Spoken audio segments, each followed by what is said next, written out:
Dramatic bodycam video just released of Anaheim police opening fire on a driver at the end of a wild pursuit.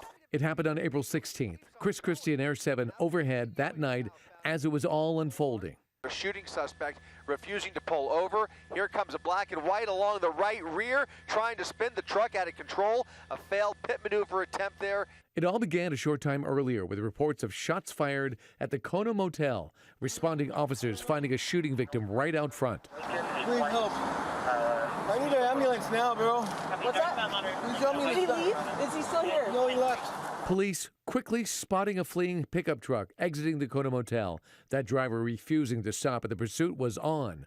Police now releasing night vision video from a law enforcement chopper tracking that pursuit. At one point, the fleeing driver gets trapped by traffic, and pursuing officers try to end it right there.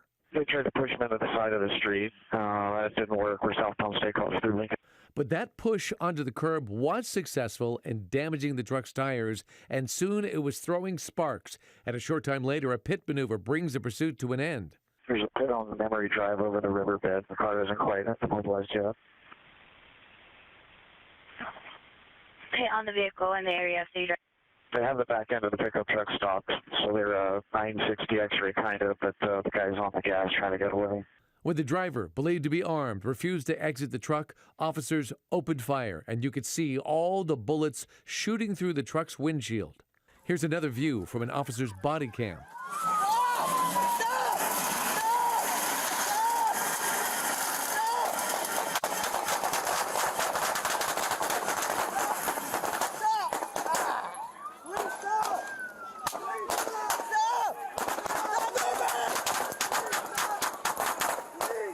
Moments later, the truck's passenger side door opens. Chris Christie and Air 7 calling it.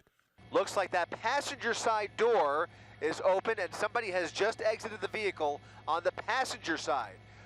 Now with their hands up, walking backwards in the direction of those officers. Despite the hail of bullets, that passenger was not injured. A short time later, officers moving in, removing the driver and performing CPR.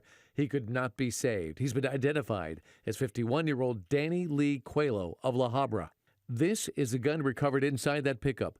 It's been positively linked to the shooting of the man earlier at the Kona Motel. And a use of force investigation is now underway and will be reviewed by the Orange County District Attorney's Office to determine if the officer's actions in this case were within the law.